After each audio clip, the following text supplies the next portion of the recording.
The Institute of International Tropical Agriculture and Corporate Farmers last Friday put together one stakeholders forum to discuss investment in agriculture, but how important together corporate Nigeria and the youths work together to move agriculture beyond farming into agribusiness. This is some of the discussions from some of the speakers at the event. Let's spend about 3 minutes to look at what they got to tell us regarding what to do as far as agriculture is concerned, corporate world and youths coming together. It's called Agriprenuer.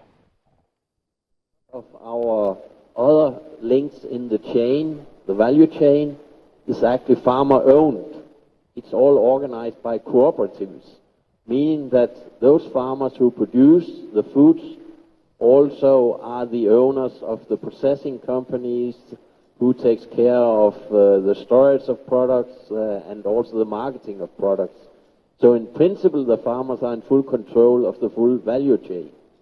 That's one of the things we hope to bring in from Denmark.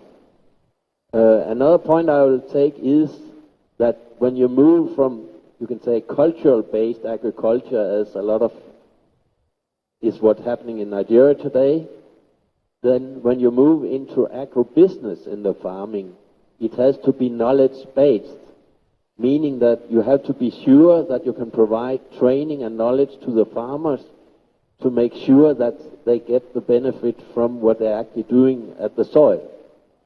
And also, we have learned in the Danish experience, when you're a farmer, you're not only taking away the products, but you are also there to protect the soil for the next generation, to make sure the way you do the farming also is done in a sustainable way, so it can also feed the next generations to come. One of the biggest things is farming is not appreciated for what it is. And I think that's a very important place to kind of start. As far as mechanization is concerned, you know, before we get on to the aspect of mechanization, we've got to think about, well, why would you want to mechanize? You know, yes, it is expensive, of course it is. But if you give somebody a tractor, does that mean they're going to be more efficient? And the answer to that is absolutely not. If they don't know how to drive it, if they don't know how to use the implement to go behind it, the implement is not matched to the tractor that they're using, it's a complete waste of time, honestly. And I mean, then you've got to couple that with things like the right seed varieties. Because I mean, if you know, we can all talk about mechanization. I mean, that's just one tiny little aspect of the business of agriculture, okay?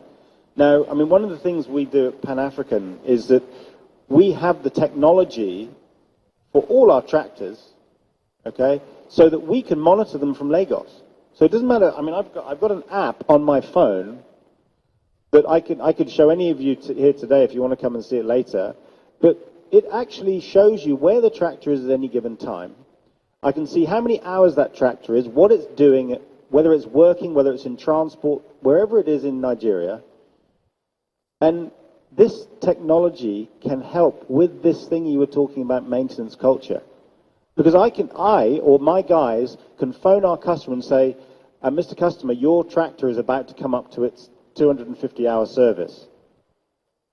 I can send my guy up tomorrow, we've got all the spare parts, and it actually helps me as well, because I can then schedule all the correct parts in my warehouse to make sure that there's nothing missing for when that guy needs a service. So technology is enormously important for the future of technology and the future of agriculture in Nigeria, part of the discourse at the Agriprenuer Stakeholders Forum, IITA and CFL. That's about all for today. We'll see you tomorrow at the same time here on Channels Television. News comes first. That's at the top of the hour.